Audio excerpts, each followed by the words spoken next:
Filipino rap. Intro to Flip Top, a rap battle which consists of two people using clever pickup lines and rhymes, used to insult the opponent until speechless. How it was made? Through the adding of American culture, but through the use of Filipino language, started around 2010. How it became known, mostly spread through the internet, through television shows, and celebrities attempting to do it. Famous flip-top rapper, Looney. From Cebu City, rap style is stick figures and conectados. How will this benefit our country? Our country being known for it, using it for tourism, and Filipinos expressing themselves. How to make your own flip-top. Rules. Make it rap and rhyme. Other rap battles.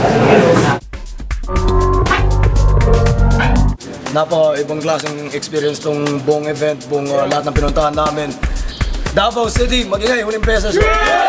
Sa ago, sabay sa uso, sinira niyo lamang ang buhay nyo at pagkatao. Mukhang nakangarap na Kada sa kaliwa, Repin Carabineros with at Maxford. Sila nakaabang, miwas sa mga matigas na mga nilalang. Misip ng maayos, huwag na lang Go!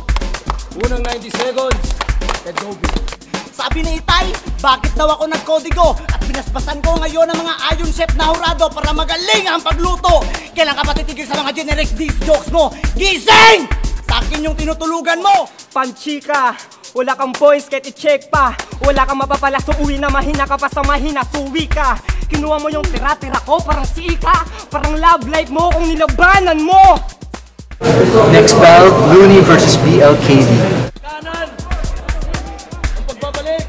Magingay para ay Looney! Sa kaliwa, magingay para ay Balangin! Oo, baguhan, pero may aki kagalingan.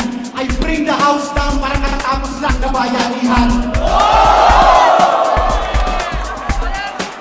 Kaya pansyahin mo, mas mga kabayan ko, at sa akin wala nang makakahawak. Hindi ka na magagamot ng anumang medisina pag sinakal kita ng watawat.